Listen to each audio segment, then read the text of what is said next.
Good morning, students.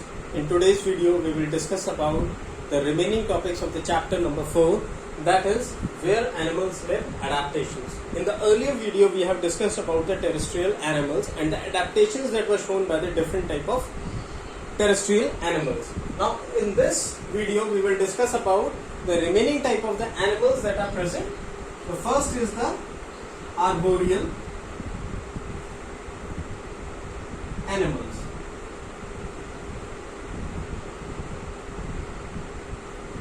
Now when we talk about the arboreal animals, now these type of animals are what? Where are they present? They are present in the top of the tree, or they are surviving, or they are hiding themselves, they are protecting themselves, or they are dependent on the tree canopies, right? So they are present where? They are present at tree canopy. That is, we can say that they are living in the air, partially in air, right? Sometimes they come on the land and then they move back on the tree itself in order to survive, in order to hide themselves from other animals or the predators and human beings as well. Now these type of animals are termed as arboreal animals, and the perfect example of this is monkey. You all might have seen monkey, right? So monkey is an example, and if we talk about another example, it's chameleon,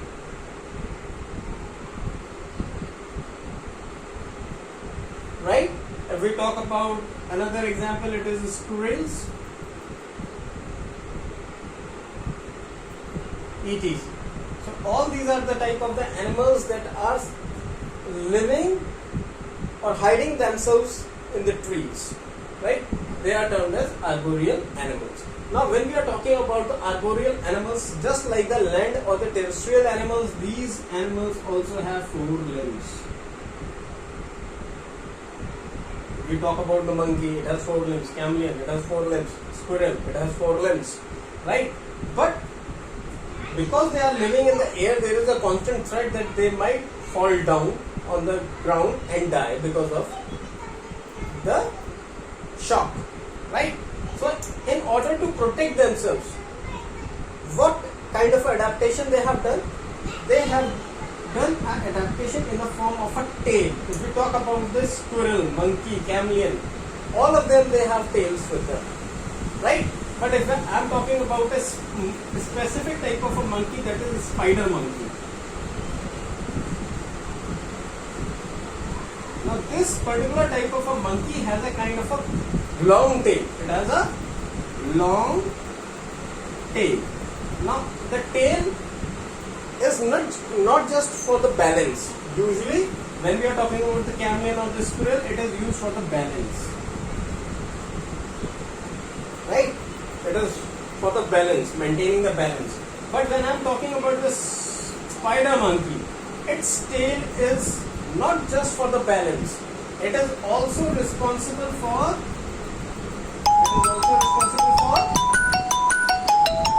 holding the branch of the tree, right? So that is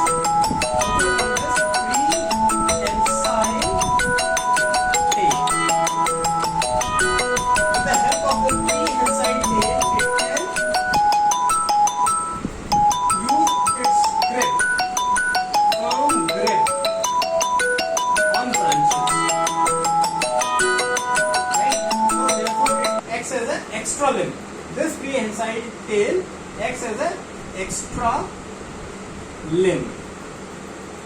Clear? Now if we talk about another adaptation that is shown by the arboreal animals, it is in the form of their ankle, right? So it is highly flexible ankles. Now when I am talking about the flexible ankle, it is not as flexible as the human being's wrist is, right? It cannot make 90 degree. Typically it is around about 60 to 70 degrees an angle that is being made by the human wrist, right? But if we are talking about the flexibility of the ankles of the arboreal animals, they are immensely flexible, right?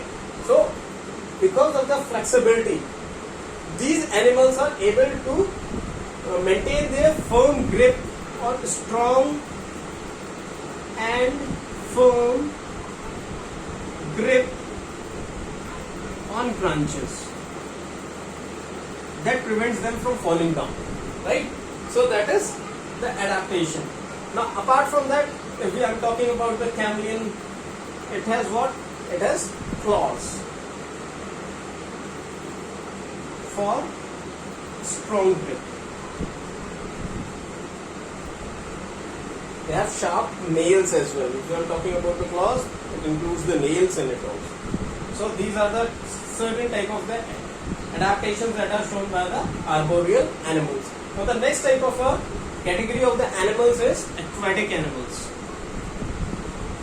Aquatic animals.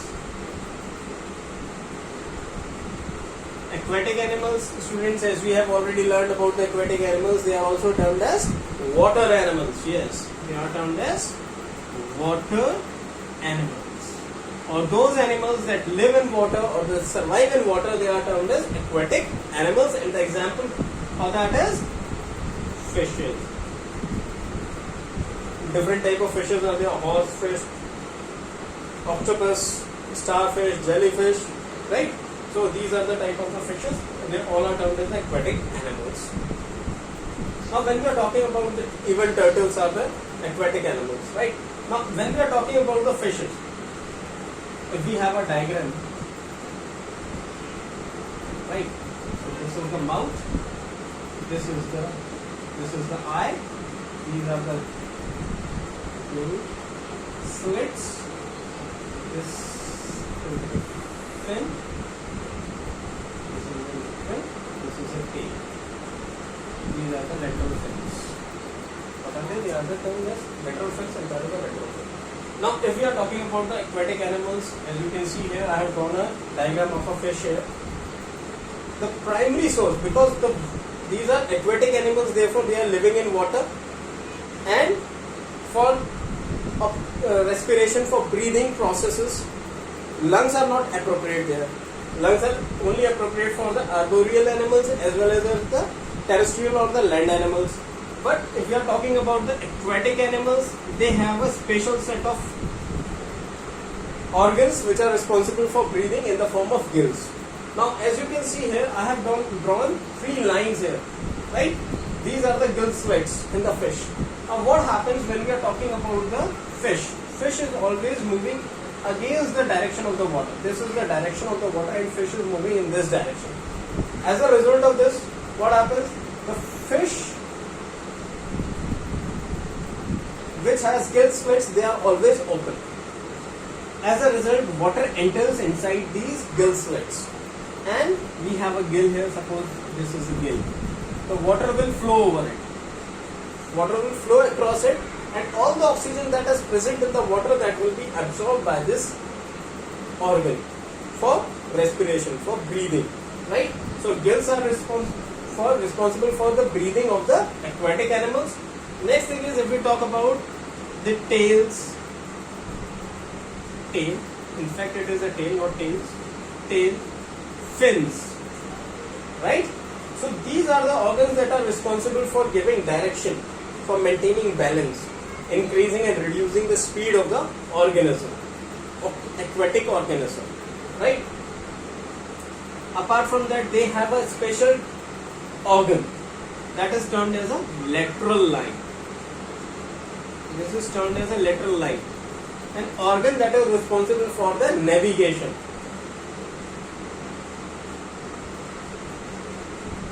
Navigation means to find the right direction, because when we are talking about the water, if we go deep inside the water, it is absolutely dark here, right? So the sunlight is not reaching there, therefore it is totally dark, and in the absence of sunlight, when there is no light present, everything is dark. The fishes or the aquatic animals require certain organ in order to find their way in the dark, where their friends have moved, in which direction they have gone. For that, they have a lateral line which helps them in navigation. Apart from that, if we talk about the other adaptations, some of the fishes are very good smellers. smell sense. Very good smell sense, like shark. Even a drop of blood is there in the water. It can be sensed by the sharks from kilometers away, miles away, right? So that is this sense. They do not have the proper sight with them, right? But they have touch, taste. Touch, taste. Some fishes have good sights also. It is not that. etc. These are the few adaptations that are shown by the aquatic animals. Now, apart from that, if we talk about the shape of the fish, of the aquatic animals, generally if we talk about, I have earlier told you that the fish of the aquatic, especially if I am talking about the fishes, they are always swimming in the opposite direction of the flow of the water. Now, when you are moving in the opposite direction of the flow of the water, what is required? Energy is required more in order to swim, right? So, if all the energy is being utilized by the fish in order to survive, then what will happen? Other work in the fish body will not be performed properly. So, what happens here is the body of the fish is streamlined.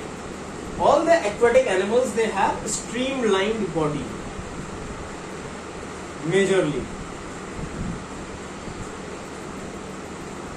for less amount of friction, for lesser friction, right? So these are the few adaptations that are shown by the aquatic animals. Now the third type category of the animals is amphibians.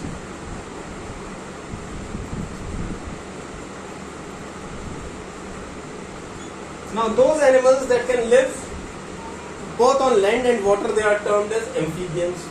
Can live both on land as well as water are termed as amphibians, and perfect example for that is frog. Right? So, when we are talking about the amphibians, amphibians are responsible for living in water as well as land. Now, if we are talking about the amphibians, especially the frog, because it is living in land as well as in water, therefore it has to have two set of organs for breathing, but it does not have lungs, right? So if we talk about the frog in water, when it is inside the water, it respirates or breathes with the help of gills.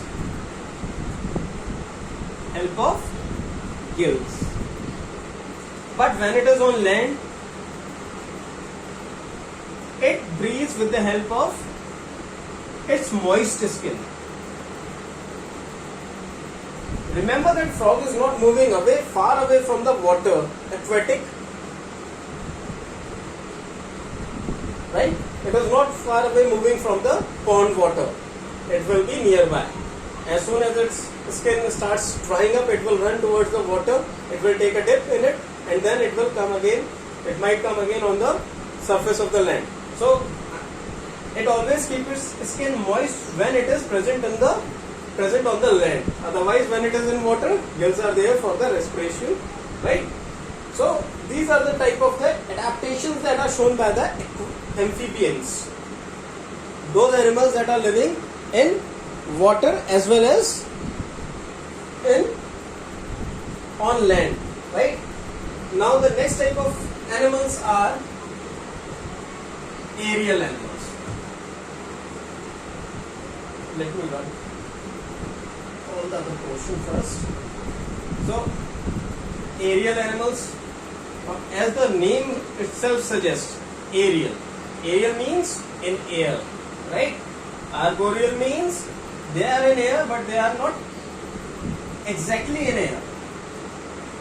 They require a base where they can live, and that base is the tree canopy or the top of the tree.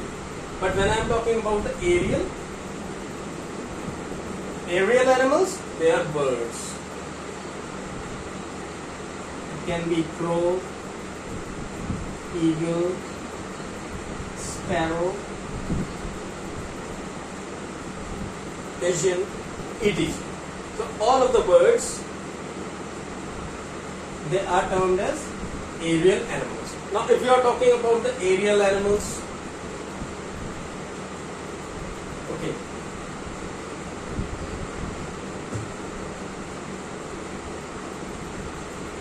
aerial animals. Now this is the correct spelling, aerial animals. Now if you are talking about the aerial animals, they do have certain type of adaptations. What are the adaptations that are shown by the aerial animals? They have a beak, right? It is different from bird to bird, different shape. If we talk about the parrot, it is crooked. If we talk about the eagle, it is very sharp. If we talk about the sparrow, it is very small, right? So depending on the feeding habits of these birds, they have the beak, and their beak are modified according to their feeding habits. Next is, if we talk about the aerial animals, because they are flying in the air, their body weight has to be less. If they are heavy, what will happen? They will find it difficult to fly for a longer duration. For example, we can say peacock. Peacock is quite heavy in weight. Therefore, it cannot continuously fly in air, though it can fly in short distances, right? So its body has to be what? Light weighted. And for that, what adaptation they have shown? Their bones are hollow. Thus, their bones are hollow from inside. Because they are hollow, they are just like a pipe, right? So what happens? Because they are hollow, therefore their weight reduces drastically. Next thing, if we talk about the adaptation that is shown by the birds, again they are streamlined in order to reduce friction, right? Because they are flowing in the air, they are flying in the air, and because they are flying in the air, therefore there is a constant friction that is being provided by the air. So in order to make it easier for the birds, they have shown adaptation. They have adapted a particular adaptation that is termed as streamline, that their body becomes what? Their body becomes streamlined. Therefore they are able to reduce the friction and fly smoothly in the sky. Now if we talk about the other adaptation, some birds have very good eyesight. Good eyesight. Like eagle, hawk, they have very good eyesight, right? Some have good smelling power.